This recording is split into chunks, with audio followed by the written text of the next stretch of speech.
morning, Miss Cohen. Actually, we're recording. Morning. Good morning. We are. My name is Donovan Carter with the Samuel Proctor Oral History Program. Today is August 8th, 2023.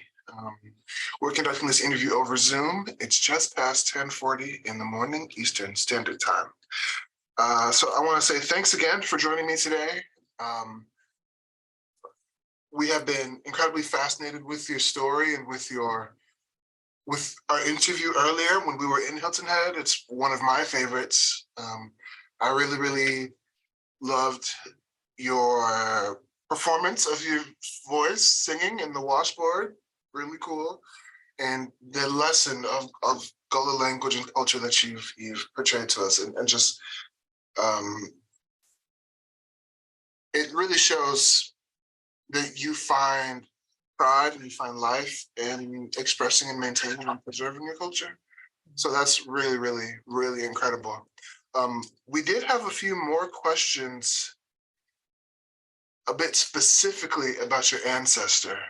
So could you, and about your family. So before we get into that though, could you tell us a bit about yourself? Just remind people of who you are and where you're from and what you do. Okay, I am Louise Cohen.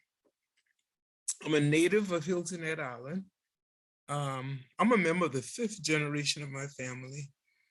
And I love history. I love learning about my family. I'm still learning. I was just thinking this morning about some history that I have at my fingertip, and I really forgot about it. Because like when I talk about my great-great-grandfather, it's always in the back of my mind. Seemed like I heard that he was born into slavery. And but it's something about our history that I'm inspired. I'm encouraged to learn about my people. I think about them every day. I bow to them for the courage that they had and for their faith in God. And in spite of, and I know there were times when they got tired and probably got discouraged too, but they kept going. And the determination that they had to be free. And also, I just, when I think about them and I think about the land that we have where the Gullah Museum is, I mean, my head is down, I'm bowing to them, my hat's off to them because of the word of God. And I always quote the scripture when I think about them. Proverbs 13:22 say, a good man leaveth an inheritance to his children's children. And that's what they did. And they really left it with some restrictions that the land was never to be sold. The land was to always stay in the family for the unborn generation. So that let me know that they were thinking about me. I wasn't here, but they were thinking about me. So I know God must have given me this passion that I have. And you know, people looking up for the day when they're gonna retire, and I'm not thinking about retirement. So I don't know whether something's wrong with me.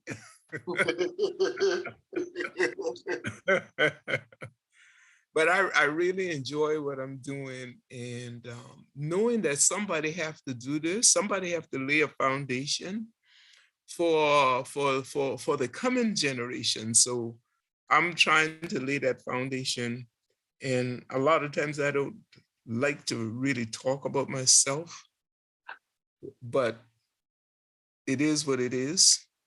And the truth is the truth that's going to always stand.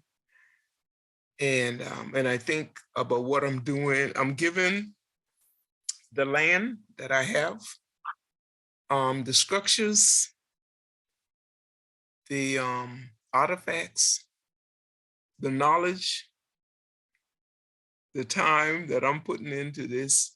So I'm laying a foundation for this generation and for the generation that's going to follow them.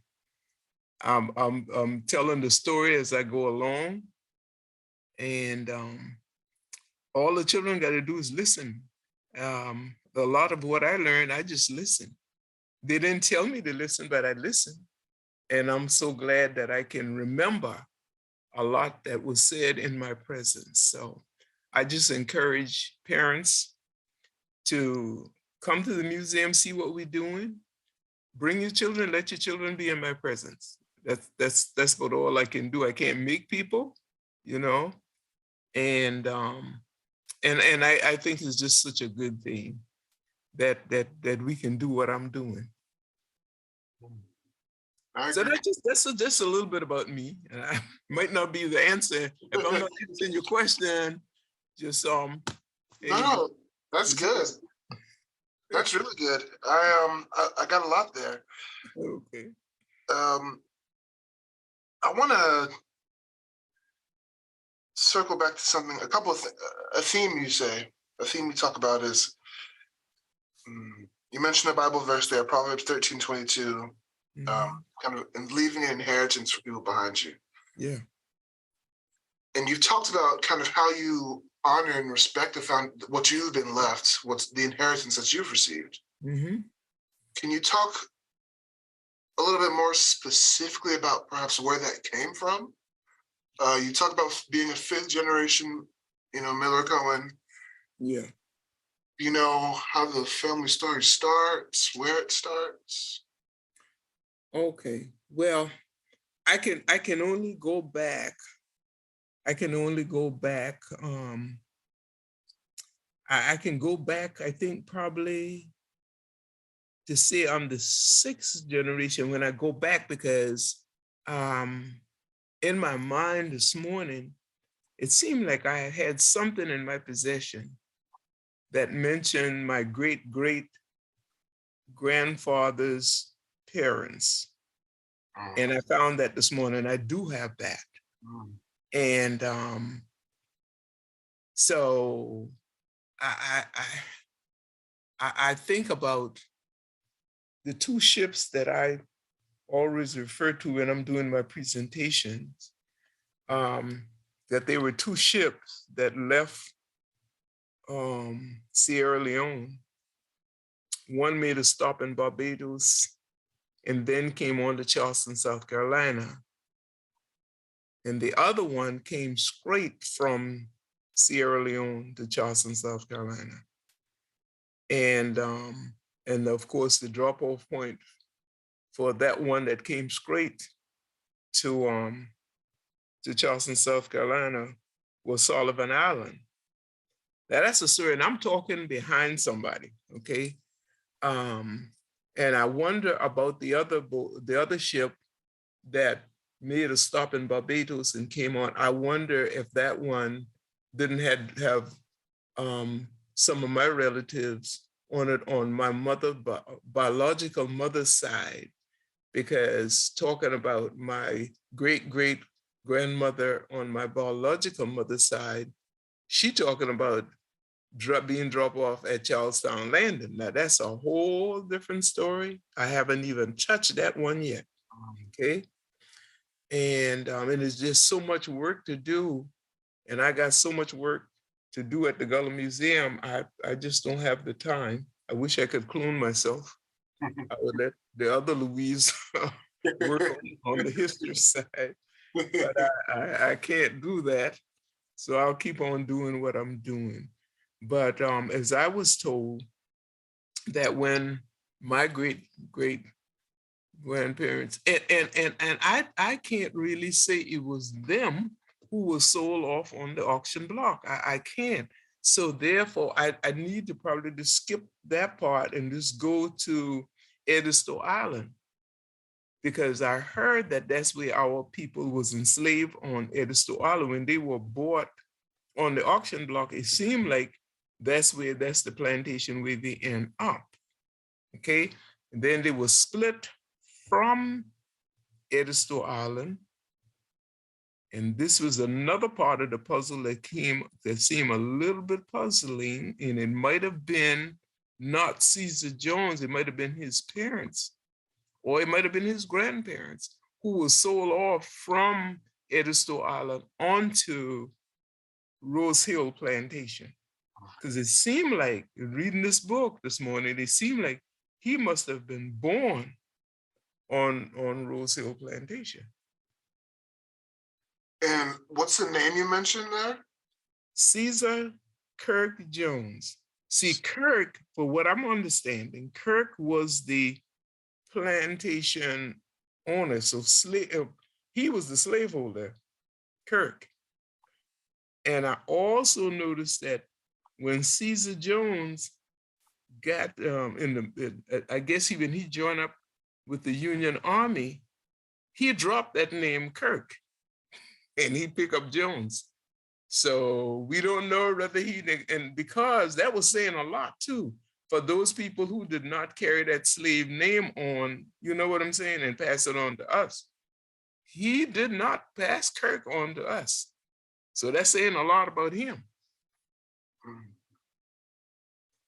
Because see, a lot of them didn't carry those masters' name when they got free. They just chose another name. I guess as long as it wasn't that name that they was in bondage under. Mm-hmm. So you said Caesar Jones. Mm-hmm. I want to make sure I want to get this right. So Caesar Jones. That's my great grandfather. Okay, it's your great grandfather. Mm-hmm. You know, on your mother's side or father's side? This is on my father's side.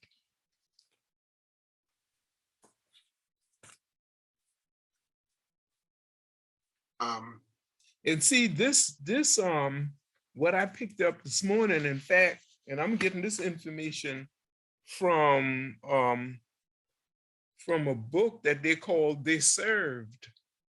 And it says Stories of the United States Colored Troops from Hilton Head Island, South Carolina. Yeah, so this say that Caesar Jones was born in 1820 in Bluffton, South Carolina. So Bluffton, that's where Rose Hill Plantation is.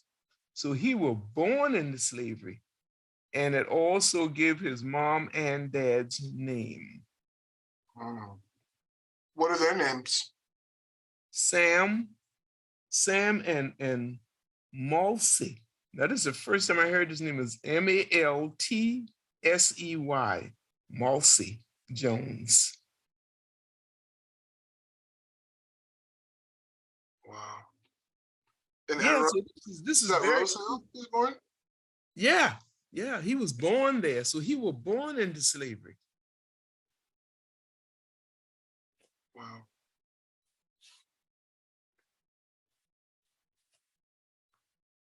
And see, this is where the work come in, because if you don't do the research, it's a lot of information out there, and sometimes it's hard work even finding the information, because if you don't give those names, you're still not going to be able to find the person.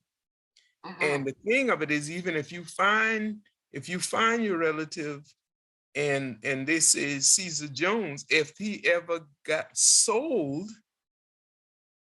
that could be a stumbling block for you, because if you don't know that other person's name, so you got to be diligent with this work. I tell you.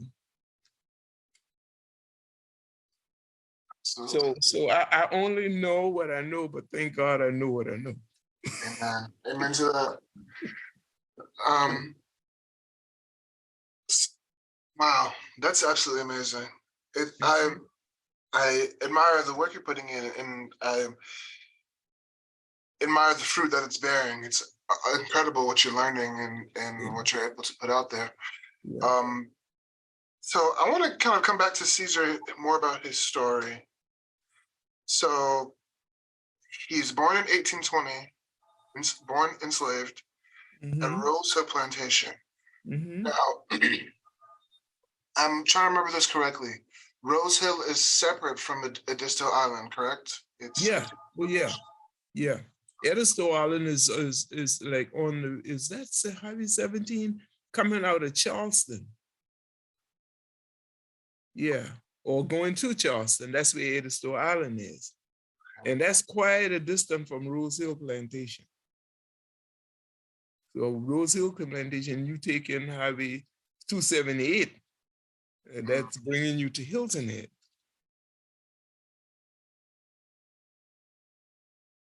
Okay.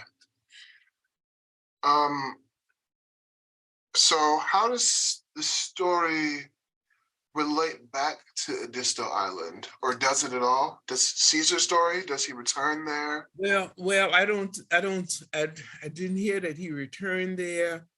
I think his parents probably, I think it is probably his parents or grandparents who were sold on the auction block and end up to Edisto Island, and from Edisto Island to Rose Hill Plantation. So it had to have been his either parents or grandparents that was sold off from or split, or the family was split. And for what I can understand, it seemed like the family might have been split. So some was sold off from Edisto Island and some remained. And I actually had a cousin who was actually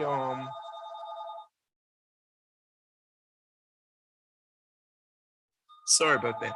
I actually had a cousin who was actually our historian, who actually went to Edisto Island and found our people. And he told me that they were there just like you would carry on, like names are passed down in the family. They were doing the same thing in Edisto Island, what we were doing here. We were passing the family name down. And his name was Howard Wright. He was the historian. Howard said, they look just like us. Wow. We look just like them. They didn't know us and we don't know them. Wow. That's really, really sad because Edisto Island, probably about 90 miles or so from Hilton Head. Mm. So he found, wow. So your cousin found. They're there. They're still our relatives. Still there. They're still on Edisto Island, but we don't know them. Wow. And Howard is gone. Oh God, his mission was to try to have a family reunion. That's what he wanted to do. Howard Wright is his name. Howard Wright, yes. Wow. And it's amazing that I think this is his nephew, is only 14 years old, but he's following in his footsteps. Wow. He is the historian. That's amazing. That is amazing. I met him when he was 12. He is amazing. I'm telling you, I mean, he did some research and passed some information on me at 12 years old. Wow. Yeah, but he is 14 now. I think he published a book and everything. I need to talk to him, and we really need to connect. Absolutely. That's incredible. It is incredible. You know, because a lot of times people ask me like, oh, Ms. Cohen, well, when you get tired doing what you're doing, who's going to carry on? You know, and I know people are concerned, but this work is God's work. We are God's people, and we're not going to just expire. God got somebody working on it right now. You know what I'm saying? Who's just as interested and excited, enthused, and all that as I am. Make sure I'm answering your question now, because. No, yes, that's good. That's really good. So I kind of want to circle back to Caesar a bit more, to the Caesar story. Okay. You mentioned how he changed his name from. No, he dropped that name Kirk. Right. He didn't carry that on because he was on the Kirk plantation. So that Kirk was the plantation owner's name. Mm. So whoever, this is what this book is telling me, whoever Dr. Kirk's name was, or whoever Dr. Kirk was, I'm assuming he was the plantation owner, that he would sold to Dr. Kirk. Mm. So I don't know whether he was sold off as a child, Mhm. and when they came from Edisto Island, I just don't know that whole story. Mm. But they did say Kirk was his master's name. Okay. But then after they said, but after he got out of the military, I must just put it in today's term, he did not carry that Kirk. He did not bring that Kirk to the land that he bought. That's right. He did not bring that name Kirk with him. He was Caesar Jones. Mm-hmm. Caesar Jones. Wow. Caesar Jones, not Caesar Kirk. Mm-hmm. Wow. That is saying a lot. Yeah. That is saying a lot without saying a lot. It's saying, yeah, it's what's the word? Self-determination. It's like, That's it. you That's know, it. be who you And want to. who you really are, and you don't have to, if you don't want to say it, because they could say anything and get them in trouble. Just do it. Just do it. Absolutely. Mhm. You talked about his military service.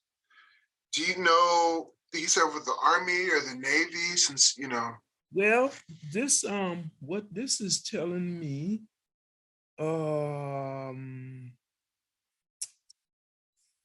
that he enlists on Hilton Head Island. He enlists as Caesar Kirk and it gave the date on April 20th, 1864. And it says he was a private in Battery G, 2nd Regiment, USC Light Artillery. Okay. I'm gonna need you to read that for me one more time. I'm sorry. Yeah, he said this is telling me that he was a private in Battery G, 2nd Regiment, USC Light Artillery. Now, what that means, I don't know. Like the LIGHT, Light Artillery, ARTILLERY. Wow. And they say he was discharged August 12th, 1865 at Hilton Head, South Carolina. 1865 in Hilton Head. Hilton Head. Wow. That's amazing. It is amazing. This is amazing. I mean, to have dates and stuff. Yeah. And see what happened. That I laugh about this all the time because they denied our people the privilege of being educated. Mm-hmm. But guess what God did? He had them to tell the story to the officers. And who wrote it? The officer wrote the story. Thank you. Thank you. Thank you. Thank you. Amen. That's right. For writing the story, we didn't know our ancestors like that, but they wrote the story. They wrote about them and the information that they give them. They wrote it. They did the same thing for my great-grandfather, William Simmons, who bought that land where the Gullah Museum is. So, hey, I'm excited. And I'm telling God, thank you so much. Absolutely.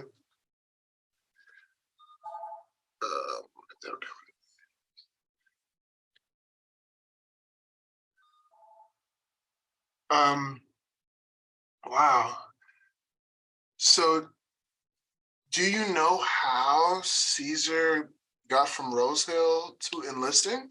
Like, do you know how that's That part of the story is where they took the battle and escaped. The little boat that they could make and they call it a battle. Bateau is how it's spelled. But speaking our Gullah Geechee language, you know, we talk fast. So we don't take the time to say bateau. Somebody said, oh, that's a French word. I said, oh, well. You say battle.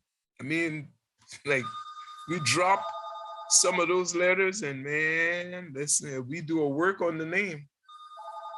How do you spell that word? Beto? B-A-T-T?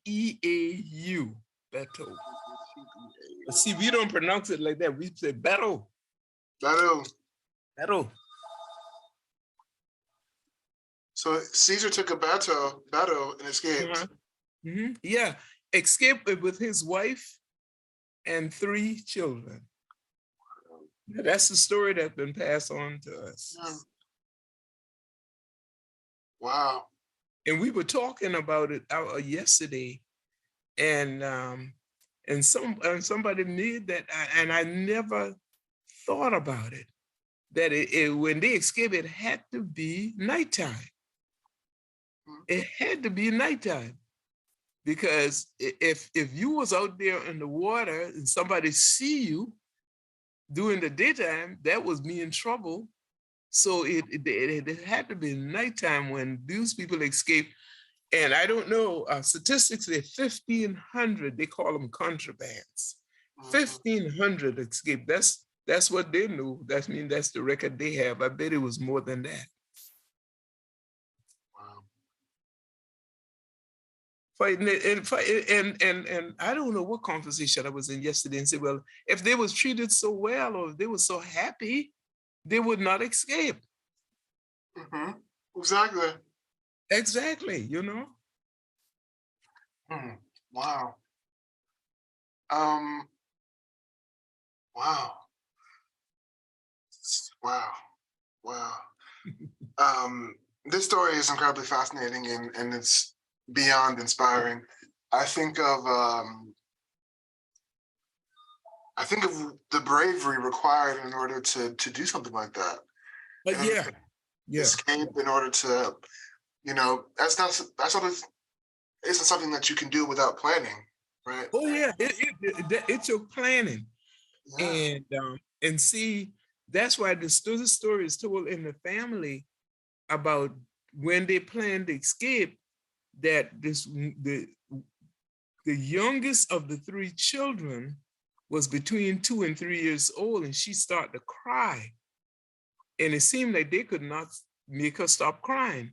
So that's when he came up with this plan, because it was like, they used to sing this song, I ain't gonna let nobody turn me around.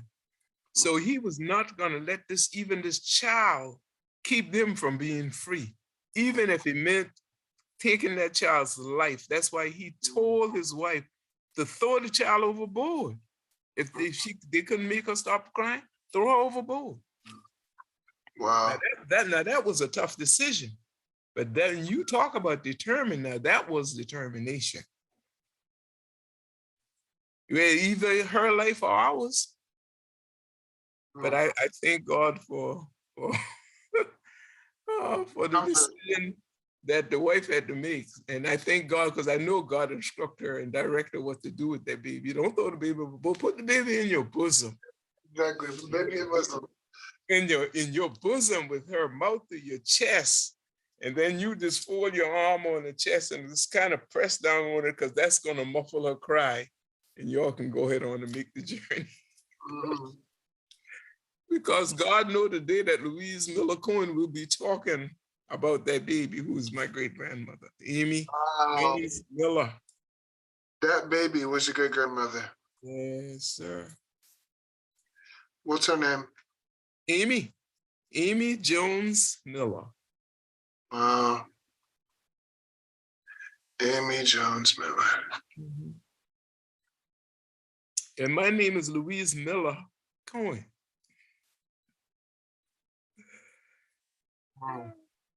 Wow. This is amazing. That's amazing. Wow. So I want to, wow, that's amazing. So we have Caesar Caesar's daughter, Amy. Mhm. Amy's child is who? That's related. Amy's child. So Amy was married to Gilbert Miller. Okay. And they had like 9 children, I think. But anyway, John Miller, who's called Woody, that's my grandfather.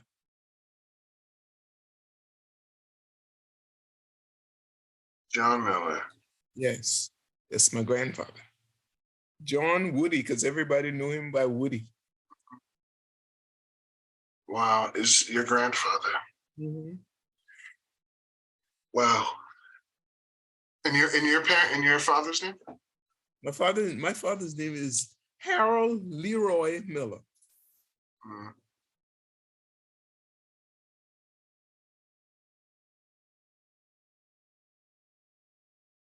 Wow. That's incredible. Thank you for sharing that with me. I wanted to, I guess, just get like a picture of the lineage and see Mm-hmm. how that goes. Wow, that's amazing. Yes, sir. That's amazing. And I'm also thinking about what you said earlier. You know, Amy, that baby, is your great grandmother. Mm-hmm. Amy had 9 children.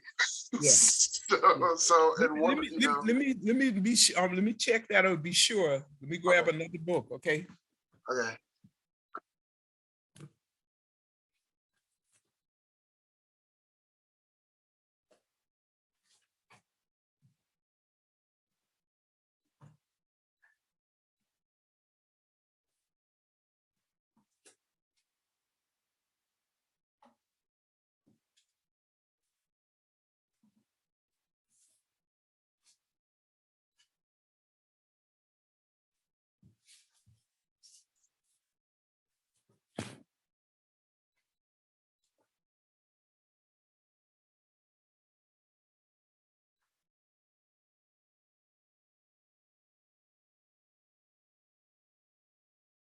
Yes. Yeah. So Amy had 9 children. Wow. And one of those children, John Woody, is your grandfather. Yes. Mm-hmm. It's amazing. I want to ask about that night on the battle when it was taken. Do you know what year that may have been? No, I don't. I don't know. I don't know exactly what year that was. I probably can sit down and try to figure something out. And I don't know how accurate I would be if I do that. But I would just probably kind of figure that out according to the information that I have, because what I have in this book, and this is the one, this is the stories of the United States colored troops, is where I'm getting this information from. And they said, when they give his position in the service, they say his age was given as 45. So he was 45 years old at the time. So, you take information like that and try to figure it out. Mm-hmm. I don't know exactly how, but I know it was immediately when they escaped from Rose Hill Plantation. It was, see, when they got to Mitchellville, because that's where the Union Army was camped, they immediately joined up with the Union Army. They didn't come and sit around and say, man, I'm so glad I made it. I'm gonna sit down and rest. They immediately joined up. Mm. And that had to been what, 1860 something. Yeah. You told me 1864 was when he enlisted. Yeah, I mean, and like I say, I'm talking behind somebody else. Yeah, so this is what this book said. April 20th, 1864.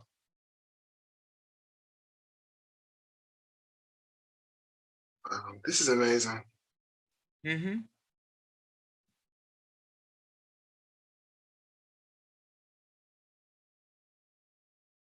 Um, wow,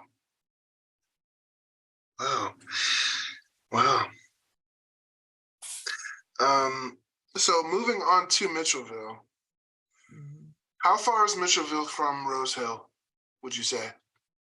I keep saying I'm supposed to clock this thing, and I have yet to do it. I don't know, and I can't say I don't know whether it's about 10 miles. I don't know why I keep forgetting to do it. I know from Rose Hill Plantation to my house is 6 miles. And for the life of me, I talk about it, and when I get in the van, I don't remember to see how far my house is from Mitchellville. Mm, mm. And I don't know how far it is by water either. I'm gonna remember to do that one day. That's all right. I don't think it's no. I think from my house to Mitchellville, I don't think it's no more than 3 miles. Okay, so no more than 3 miles. So you'd say, I'll say probably from Rose Hill, from Rose Hill Plantation to Mitchellville, probably like 10 miles, mhm, give or take.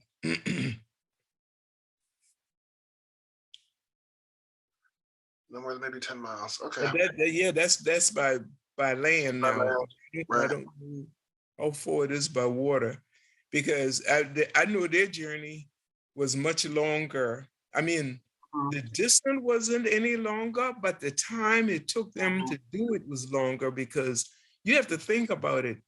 They had the heat, because I was talking to somebody from Bluffton. I said, well, how did they do that? Did they travel by foot to to um Buckingham Landing and got the battle from the landing? They says, no, there's a creek that runs behind Rose Hill Plantation called Sawmill Creek. So I'm saying, whoa.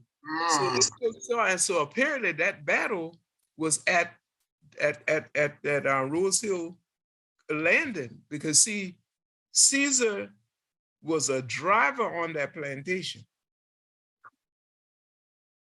He was the driver on that plantation. Mhm, So I mhm, guess he kind of drove Massa around, Yeah. mhm, mhm. So he probably had access to that boat, because that probably the boat he used to take Massa up and down the creek, or take him to Charleston, South Carolina, wherever he want to go. And back then, no motor at all. They had to row the boat. So that was a lot of muscle work. You know what I'm saying? Yeah, yeah, yeah. But the other thing now, and this is the conversation that I was in yesterday, our people knew the creeks.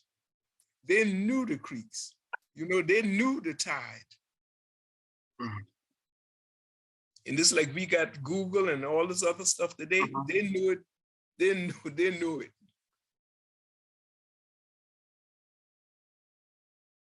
They know the water. Wow, that's amazing. And that's something that I've always admired and Mhm. um, have had profound respect for, was the relationship between land and what's the word? Mhm. I guess um, terrain and just the ability to navigate Yeah, exactly. that's been lost. Yeah, exactly. And see, you have to know the creeks, you have to know the tide, you got to know the ins and out of it. It's that, so yeah, and they knew, just like Robert Smalls. He knew the creek. And they don't want to give our people the credit for being so brilliant. They don't want to give us the credit, but we have to know that our people was. They had to be. And I don't know why other people are so intimidated by us, but Right, it is what it is. And, right. and they know that's why they didn't want us to be educated, because they know doggone well that we would be a force to be reckoned with, That's right. like geniuses.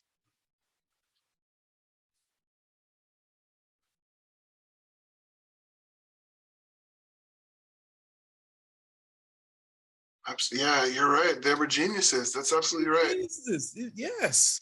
Yeah, you're absolutely right. And the thing of it is that they are not here in the flesh, but they're among us in the spirit. And I'm happy because I know they got to be happy. We be standing up and we talking about them, we calling their names, we haven't forgotten about them, we are writing about them, you're doing documentary about them, and this is how they're going to be remembered. And like I tell people, I encourage people that come to the museum, as listen, call the name of your ancestors to the children and your grandchildren, great grandchildren, call their names because they're not here. But guess what? Their blood is running in our veins today. So they should be highly respected, adored by us.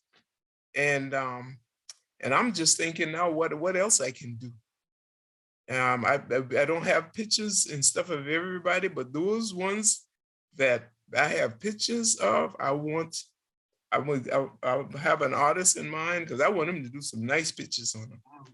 I want these kids to know and know how they look, and we might not get everybody because and the thing of it is that many pictures got lost in fires, house fires. And because of the house that we lived in back in the day, they were all wood. Okay, so when we got the wood stoves and the wood heaters and put them in our houses to keep our house warm, it's just that they had to run the stove pipe through the wood and not thinking that the pipe would get hot and cause the wood to start burning. A lot of houses burn down like that. But then somebody got smart and invented the cement flute, this little thing that you could put through the wall, and then you run the stovepipe through that, and that helped protect the wood from catching on fire. Yeah. Wow. No, yeah, I think you're absolutely right. I think it's incredible. It's great for kids and youth to learn about their ancestry, and I think I love the idea of what you're saying of having an artist come and make interpretations of it, and I think that'll be very powerful. I'm excited to see it. And the other thing is, we need to. And I'm saying it because when I'm talking to myself as well. I know I have a list of things that our people invented. There is a list. We should make sure that that list speaks every day. And the other thing is, check back in your own family and see, what did your family make? You might be surprised at what your family made, back in the day. Because I'll never forget, an older man told me that my grandfather, John Miller, had a boat, a sailboat, he told me. He even told me the name of the boat, that the name of the boat was We Go. Because that's how we travel, right? Okay. Yeah, we go. Yes, sir. Wow. This is amazing. I want to circle back to what you were saying before. How Caesar knew the creeks, he knew the tides, he knew the water. How that ultimately aided in his escape. I kind of want to talk a little more about Mitchellville. Earlier, you also talked about, in our interview, when we were up in Hilton Head, you mentioned the churches in the Mitchellville community, Mother Emanuel, and two others. Okay, FAB. So for Hilton Head, like Mother Emanuel for Charleston, it would be Mother First African Baptist. Mother First African Baptist, okay. That was the Baptist church that was established in Mitchellville. So that is the oldest Baptist church on Hilton Head Island. And then the Methodist Church, Queen Chapel, was established in Mitchellville. So there was the Baptist church that was established in Mitchellville and the Methodist Church, Queen Chapel. All of them are very much alive today. So it's those two, and then the third one is Mother Emanuel, or a different one? No, the third one, I'm talking about the one that was originally established in Mitchellville is First African Baptist and Queen Chapel AME. Chapel A. Now, the church that's close to it is St. James, but we talking about what was established in Mitchellville. Right. So First African Baptist was the Baptist church that was established in Mitchellville, and then the three other Baptists that exist on Hilton Head now, for us, came out of First African Baptist. Okay. Now, do you know if your family has any involvement in these churches?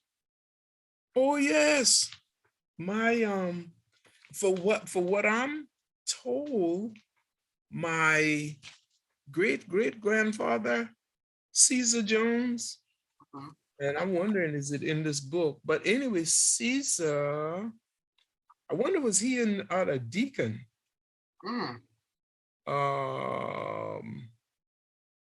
In that church. Well, I'll put it this way. He was in the church. I think when he married his second wife, this is in this book, on December 27th, 1873. So he was married by the pastor of that church, Reverend Abraham Murchison. So I'm not sure about the office he had in the church, but I know he was a member of that church. Wow. A First African, as well as this is my great grandfather now, who was a member of First African Baptist Church. My grandfather was a member of that church. My grandmother, as well as, and this is on my granddad's side. Now on my grandmother's side, her dad got married in that church and one was a member. Wow. So yeah, it's a lot of deep history. Deep history there. Yeah. The Millers are deep there. Yes, sir. And there's still a lot of them are still there. That's amazing. That's amazing. So let's see. I also want to ask, you talked about how Caesar, he served in I believe the Navy, as a private in battery. No, not in, it wasn't the Navy. Let me see. Oh, it was in the Army. Yeah. Mm-hmm.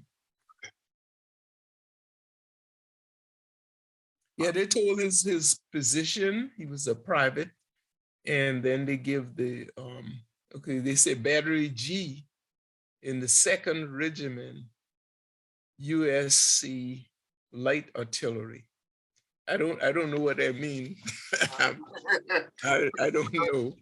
I'll need the military folks to enlighten me with all that. Do you know if any other family members, perhaps later, also served in the military? Oh yeah. You talking about during that time? This is my great grandfather on my granddad's side, but my other grandfather, William Simmons, he served, and he went under another name. Let me see if they got Irish Sherman in here. Now that's the one that bought the land where the museum is.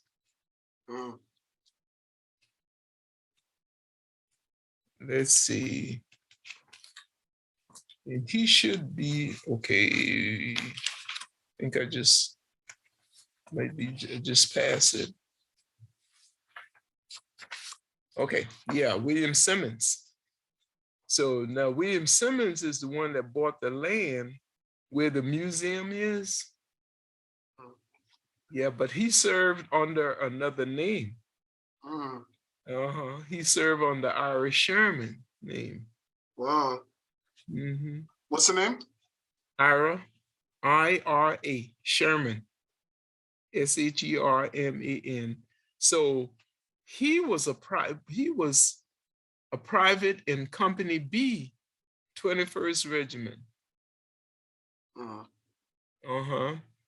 And he enlists October 1st, also 1864, and he was discharged April 25th, 1866 at Morris Island, that's in Charleston, South Carolina. Discharged when? On April 25th, 1866. And it says at Morris Island, South Carolina. So that's in Charleston. Because that's where he had duty there on Morris Island. Wow. See, these guys, they did see the officer wrote the information down. They couldn't write it, but the officer did. And the day we could read it in a book. Won't you do it? Yes, you will. Wow. Yeah, this one did tell their whole story. I mean, William Simmons was he enlisted as a cook. That's where he served as a cook before let's see, he said prior to his enlistment. This is before he enlisted now. He was serving as a cook there. And then when he enlists, let's see what they have here. I know he mentioned something about being taken to Morris Island, and where he was the 9th Main Infantry Division. Told how much money he made. Wow. $13 a month.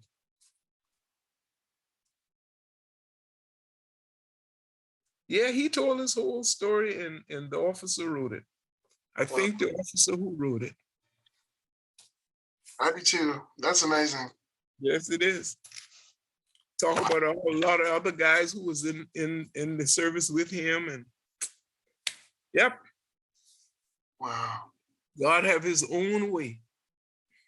Yes, he does. Yes, he does. That's right. Amen.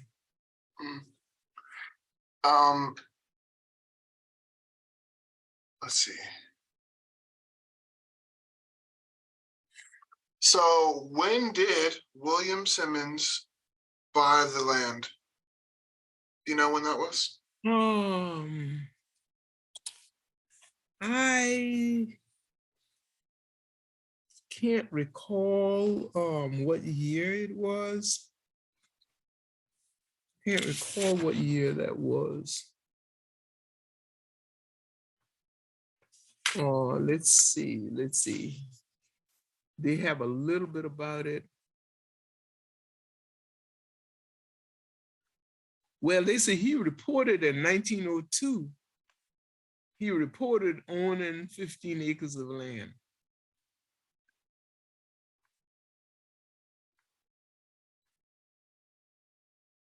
Yeah, he owned. Yeah, he reported it in 1902. He reported that, yeah, in 1902.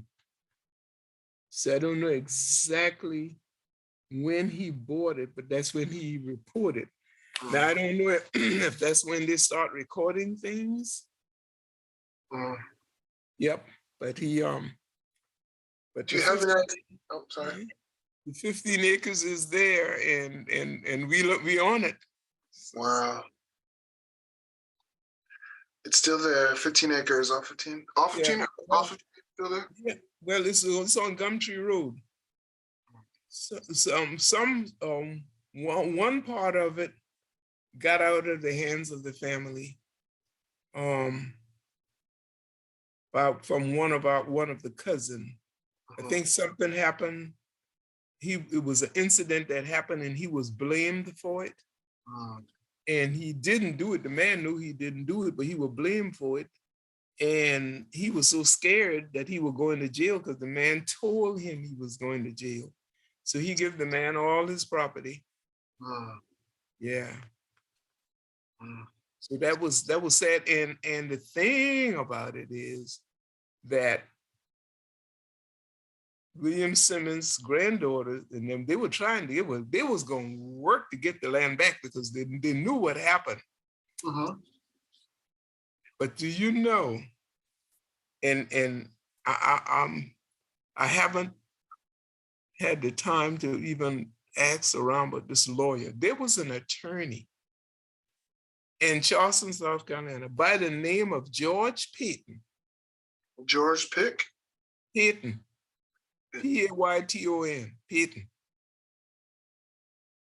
George Payton was an attorney, a Black attorney in Charleston, South Carolina. George Payton was working to get this land back in the family.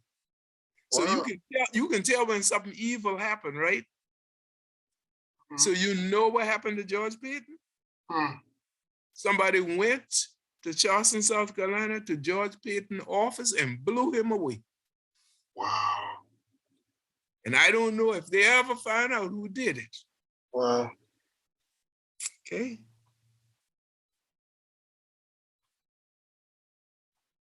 Wow. But you know, that was back then. It wasn't that far back then. It was after the NAACP was alive and well here on Hilton Head Island. And like I was probably in my early teens and stuff when this happened.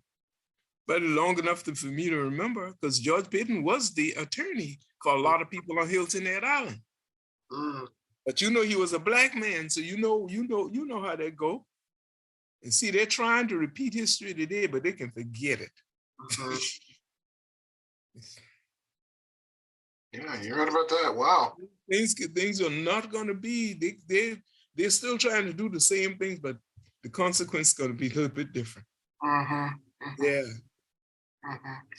So I want to ask about kind of William's story as well. Did he also escape from Rose Hill or from somewhere else? No, William escaped. I don't know where now, because he didn't talk up as much as on my grandfather's side. He didn't talk about it as much, but he escaped. Now he escaped, and I don't know from where because he didn't tell. But we know he came from Ladies Island. Now Ladies Island is right next to St. Helena Island, and that's where Penn Center is. He didn't tell how he escaped. He said, when I got to Hilton Head.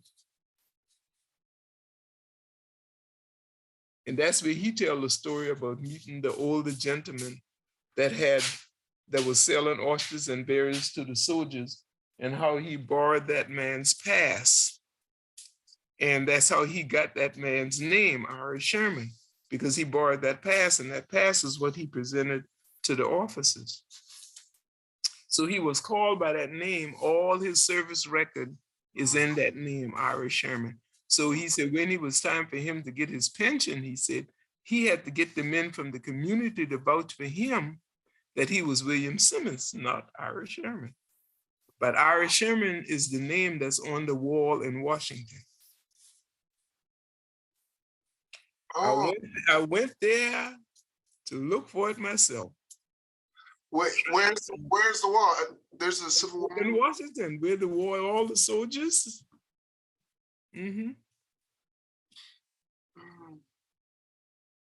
Yep, but William Simmons is not on that wall. Ira Sherman is.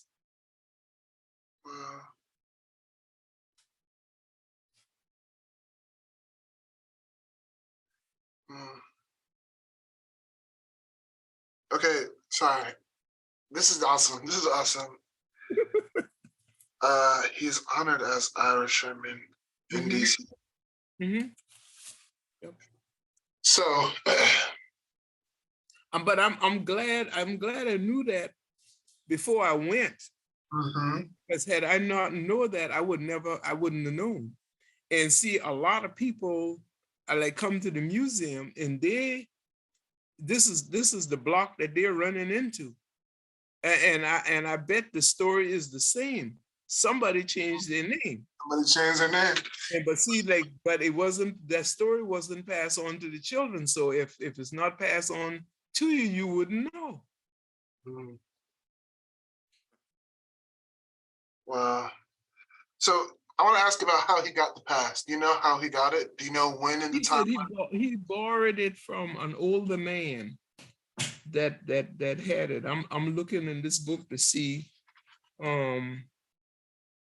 if, but he didn't say. And I think I saw something in here a minute ago that he said that the man was much older Mm. than he was. Okay.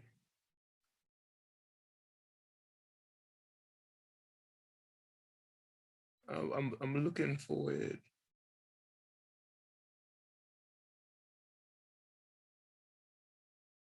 Yeah, but I know he said that he borrowed the pass from the older gentleman, and he had the pass to sell oysters and berries to the soldiers.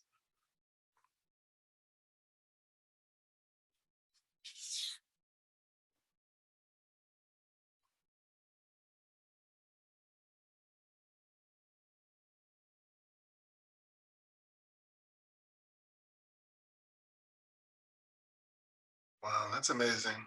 That's awesome. Yeah, And yeah. Yes, he said that he said as he could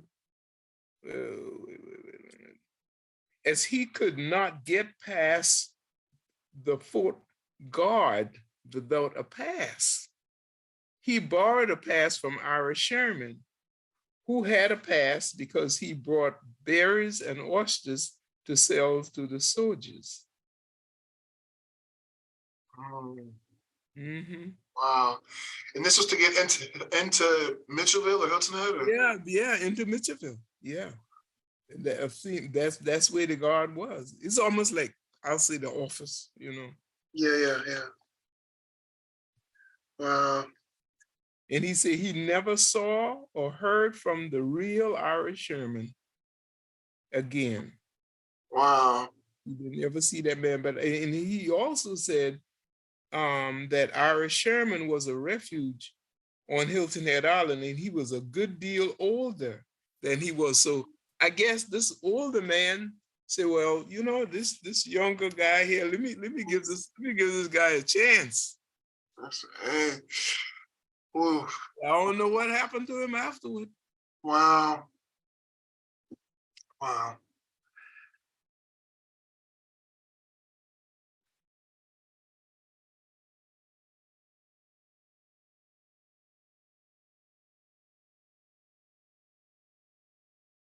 Wow.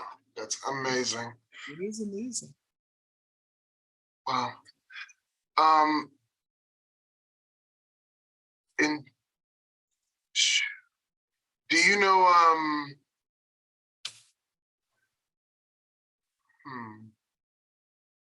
do you have any, do you have any documents containing your family's names on them? Perhaps like the land deed or the, Yeah, we have the land deed. It's amazing. Mm-hmm. And can you talk about where you live now? People who are there mostly. Where I live, you talking about where the museum is or where I live? Both. Okay. So where the museum is where I grew up from 9 months old, and that's on Gumtree Road. And that land was purchased after the Civil War here on Hilton Head. And like I said, my great-grandfather said he purchased 15 acres of land on Gumtree Road. And so that's where his descendants live. Georgiana Drive. Georgiana is his oldest granddaughter, and the little driveway is named after her. The house, William Dewey Simmons, that's his grandson. That really have his name, and so that's the Little House Museum. But when you see Clifford Miller Drive, that's his great grandson. You see Dewey Hill Drive, those are his great grandchildren and great great grandchildren that live there. And over on Woodpecker Lane, all that's the land that was bought by William Simmons. Wow. Mm-hmm. Yep. So he's except for the Woodpecker Lane, everything. I mean, everybody else up there are his descendants. And yeah. So sorry, let me try and get this right. All of these streets are off of Gumtree Road. Yeah. Mm-hmm. Wow. This is amazing. And here where I live, it's called, I live on Wild Horse Road. So when you see Farmers Club Drive, or Farmers Club Road is what I named it. I named it, and I didn't know what I was doing. I just was led by the Spirit to say Farmers Club Road. Well, Farmers Club was a group of farmers here on Hilton Head Island that bought land. So people bought land individually and collectively. So this is a group of farmers that bought land here where I live off of Wild Horse Road. And this is where we are today. So other people that live on this road probably don't know why they're here or where their land come from, but I do have the history of it. Wow. And it was named Farmers Club after the group of men that bought it. From historian Louise Cohen, and I didn't know what I was doing. All I was doing was, as the Spirit lead me, that's what I did. So now this is like HHI Storyteller. That email exists because when I got my first computer, they tell me I need an email address. And I was instructed that my email address should be HHI Storyteller. Wow. That's what it is today. That's right. Amen. I'm just moving by the Spirit. That's all. That's a good way to move. That's a good way to move. I tell you. Amen. So I'll talk a little more about that. So how did you become the Hilton Head Island storyteller? Well, then the name was given to me, like I say, and so I since 1980, I was owner of my own business. I had this home-based business called Home Interiors. Well, Home Interiors was all about decorating your home, and it was I'm talking about with accessories like art, like pictures and mirrors and planters and sconces, and so this was what I like doing, and I really want to be an interior decorator. But before I could go to school for it, the offer came to me. There were people who was this was a business called Home Interiors out of Dallas, Texas, and you had to be brought in by someone. So somebody recruited me into the business, and I just love it because I was working with my hand, coming up with all these beautiful designs and working for myself out of my home. I did it for almost 30 years. And they would encourage you as you show pictures and art to tell a story about it. And so then I just start telling stories. The stories would come to me, and I would just tell stories, and then people would be all into what I'm saying, their mouth open. And so then I convict myself and say, oh my God, I'm becoming a good liar, right? I really, because people was all into it, like the story was real and it wasn't real. It was like I'm telling a story. And but the words was given to me. I was going to a meeting in Orangeburg, um, South Carolina, and then I thought of, oh my God, I don't have a story. And the pictures that I was gonna display that day had two deers in it, and something just tell me what to say. Say, well, call the buck, call him Buck, because that's what he is, the buck, you know. And then I think I call a door or something. And then I just started saying all kind of things because like the buck, the door was eating, and the buck was like, he was up there standing watching to see if anybody's going to say something to his lady, right? So then I said all of the people were just laughing and stuff. So the manager, which was my manager, when she came in, she said, well, what did you say? I said, what did I say? She said, because everybody's laughing. That's what they said, tell a story, right? So man, so then, you know, people were taking me too serious. But then I backed off. I backed off for years and not telling stories because, well, I think that was the enemy attacking me for my gift from God, really. And so then when we started the Gullah celebration here on Hilton Head, it's just like I just start telling stories. It's like got up one day, told a story, and then they keep calling me, and I'm saying, what? So anyway, today I am the storyteller. So Wow. one of the many gifts. One of the many, but it is a gift. It is a gift. It is absolutely. It's important. But all I need is to just hear a little bit of it. And I mean, the words just keep coming. It's just like, whoa. Wow.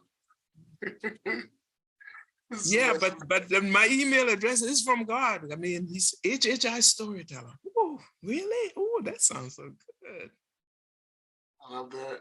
This is amazing. Yep, it is. So I want to ask about the museum. So what are some of your goals for the museum? What are some maybe short-term and long-term goals that you have for it? You talked about the artist earlier and you have renovation ideas in play. Yeah, well, we have, the museum have grown and it's growing into what God wanted to be, because we started off with the one house and then he showed me other things that I had in my hand that I didn't realize I had. Like the other structures that need to be restored. They need to be saved because they're going to tell our story. So at that Gullah Museum site, and I mean, it's like God was he was getting into my business because I mean, I intend for that space to be rent, you know, lots out to people who needed a space for their trailer. So that's what that intend to be. But it turned out to be over an acre over there for the preservation of the Gullah Geechee culture here on Hilton Head Island. So those two houses that have been restored, they was in the yard with me. I grew up with them, as well as that body of that 18-wheeler. All those three structures was in the yard with me, but God said that I had to move them over to the other side of the road, because then he was planning to have this Gullah Geechee Cultural Heritage Center and site. So then and I intend for the trailer for that body of that 18-wheeler to be closer to those little houses, but it kind of chose its own spot. It got there and stopped because it had rain, it was heavy. And that's the body of the 18-wheeler. That thing was heavy. And it said it didn't want to go any further. So that's where it is today. And those two houses over there. And then we had a storage unit built in. And gosh, when God sent this, the carpenter, he had a vision. and he saw something that I didn't see. So he combined all that together, that we would be able to show the artifacts and stuff that we have. And so those two houses was restored, and I said the storage was repurposed, and then the body of that 18-wheeler was restored, and it is awesomely beautiful inside. And the story is telling how you can take whatever you have. We had to do that as a people. We had to take whatever we had and made do. And it's almost like taking partly nothing and making something out of it. So that's but the other plan as we go forward is to have a replica of the house that I grew up in, have a replica built on that site. That is going to be the main museum, and the items that I grew up with, they're like my inheritance. So Mama Georgiana, that raised me from 9 months old, she didn't have any money like people have money to pass down to their, to their children, their grandchildren, to their descendants. But what she passed on to me is more than money. Okay? Money can't buy what she passed on to me. So I have all the things that I grew up with, irreplaceable items, that will go in that house when we build a replica of what I grew up in. And as I look around and talk to God during COVID, and I didn't know where we was going from where we were that day, because everything was at a standstill, is when he told me about fencing and murals, and that our story could be told on murals. So that mural is going to be another part of the plan. Our story is going to be on murals there. And we're going to do some other things. We're going to show how we actually live off the land and stuff. So we have some great things planned for that site, because he told me that's what it is. It's Hilton Head Island Authentic Gullah Geechee Cultural Heritage Educational Center and Site. This is what he gave me. So that's what it's going to be. And so I'm looking forward to great things happening there. My prayer is for good health and long life. Yes, ma'am. My prayer as well. I pray that for you too. I'm touching and agreeing with you there. Thank you. Yes, you talked about what your mother left behind, and talked a little bit about what you want to leave behind, bro. Could you talk a little bit more about that? About kind of what you want to leave behind? And and you mentioned I believe your nephew or perhaps a cousin who's also interested in the history as well. So what types of things, how do you imagine your legacy being left behind this? So my cousin, he's a young man, okay, he's 14 years old. So I know he would be working on the written part, and we need that.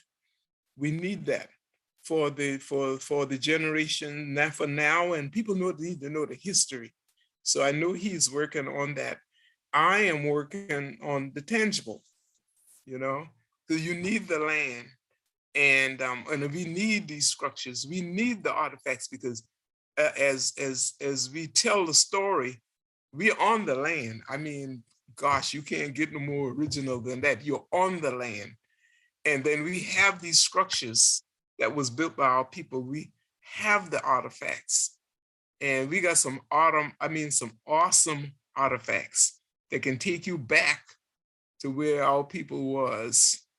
I have the, what you call the thing that you ground the rice with, the pesto.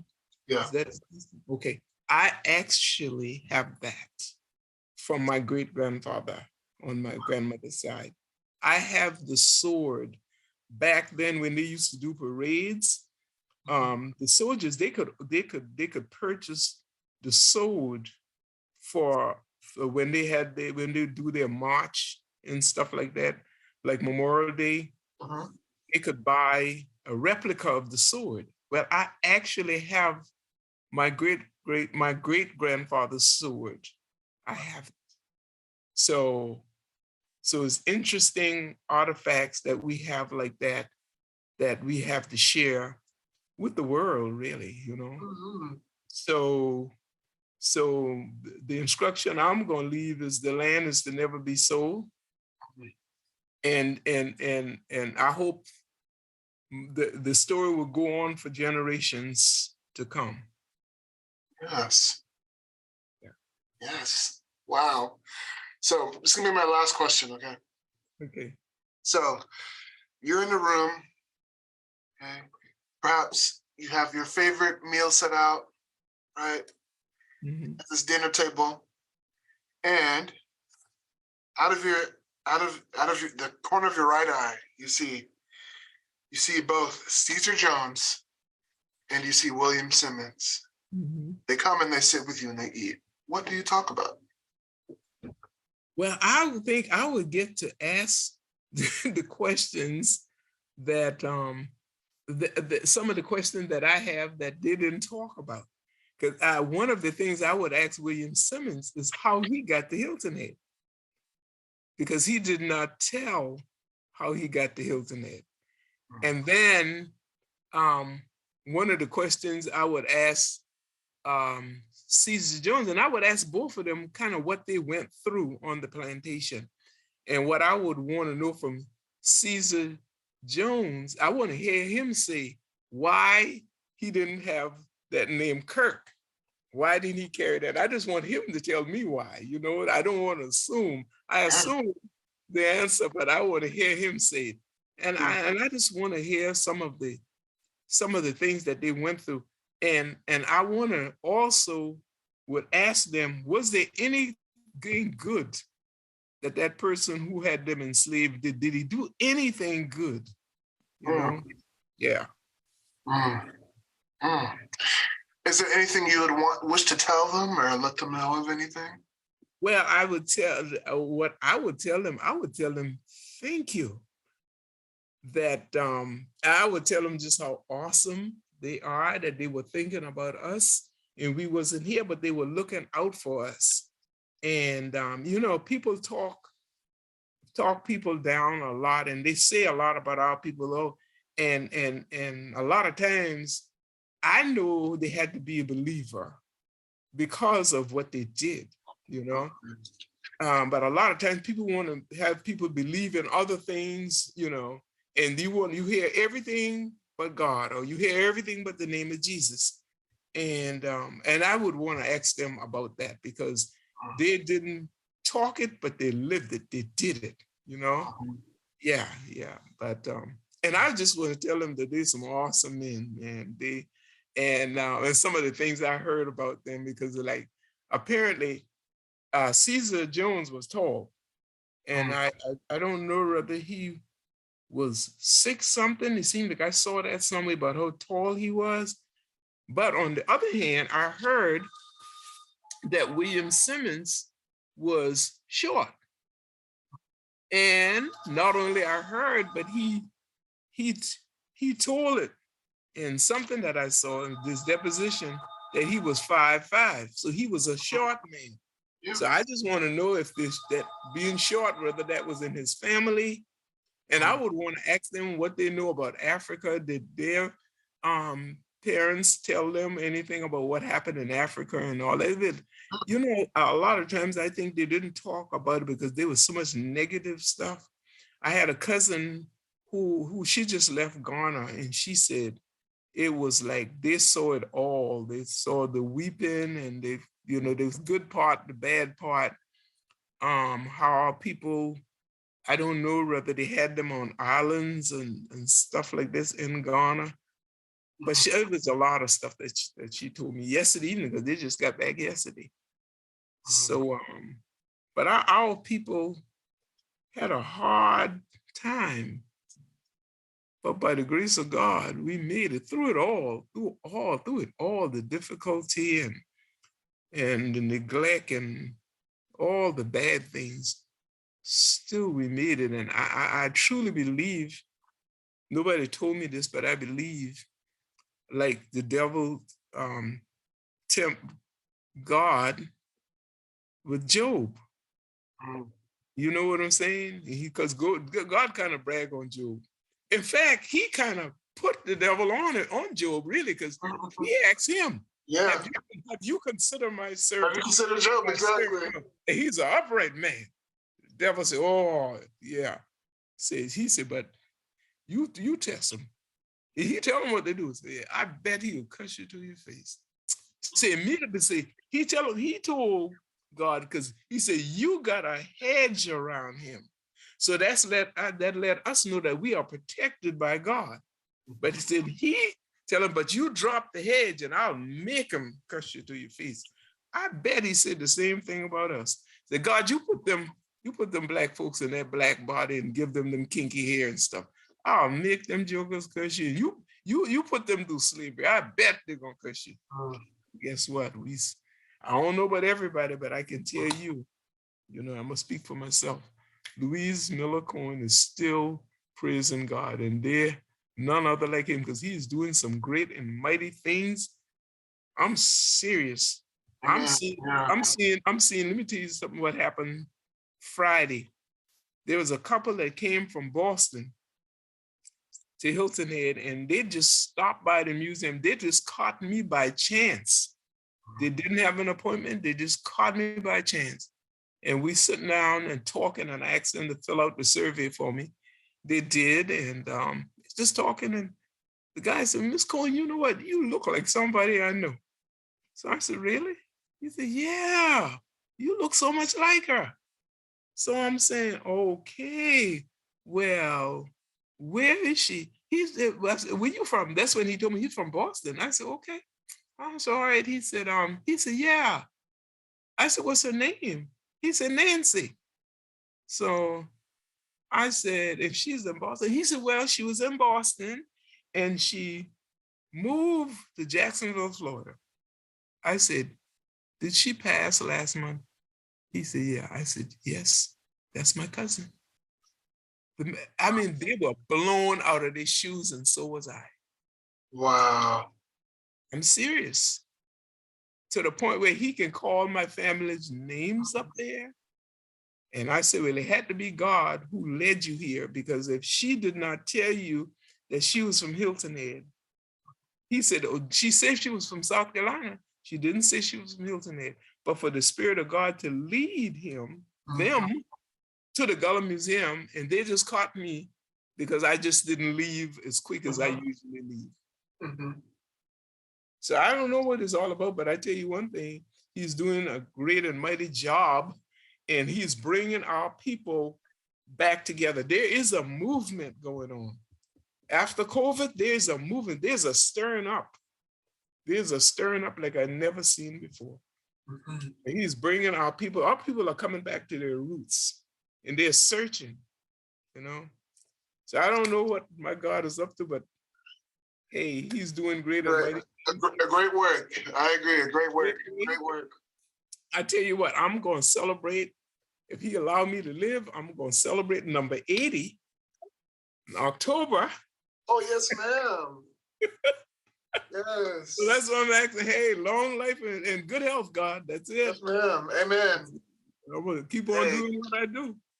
The commandment says, honor your father and mother, and your days will be long upon the earth. And you've done an excellent job of honoring not only your parents, but your parents' parents. Yes. So I have faith that God's faithfulness will show through in your life. Thank you. Thank you. Yes, I'm beyond inspired and excited. Yes, sir. Today. That'll be that's all of my questions. I don't have any more questions. Do you have anything else you would like to say, or any other questions for me? Well, I don't think so. Other than thank you for what you are doing. because this, you know, the young people are stepping up and doing this. This is so very important, and so spread it wherever you go. Encourage our people to know more about our people, to talk about our people, to pass it on to the descendants, because I really, really think what's going on in the world today is that we don't know who we are. And people are telling us that we are, you know, nothing and no good and this, that, and the other kind of negative stuff. But we have to know who we are, whose we are, and that we are fearfully and wonderfully made by God. We did not choose to be in this black body with kinky hair and all that. Our Heavenly Father chose that for us. So guess what? He loved us just like he loved everybody else. So, but we need to know that, and we need to pass that on to our children. Find out who you are, find out about your relatives as much as you can about them. Yes, ma'am. Wow. Thank you so, so much. I'm sure you have a lot going on today, so I won't keep you too long. Okay. But this has been a joy for me. This has been incredible. I will make sure I type these notes up and send them to you. Yeah. I will also, I'm going to go ahead and put my phone number and my name in the chat as well. Okay. In case you have any questions. Well, make sure you email that to me now, because you know I'm not all that with the computer. That's all right. Okay. no worries. Yeah. Okay. That's fine with me. Yes, I'll make sure I get you these notes I took for. I'll share them with you. Okay. But thank you so much for your time today. Thank you.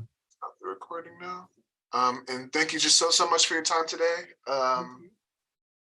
And that'll be all. Make sure your phone number is in that information you're going to send me, okay? Yes, ma'am. And your name. Yes, ma'am. Yeah. I'll get this out to you. What happened to Mr. Smalls? He couldn't make it today. I believe he's in a class right now, so he couldn't come. All right, but tell him I asked about him. I will. Yes, ma'am. Thanks so much. Yes, ma'am. Have a great one. God bless. Bye-bye. God bless.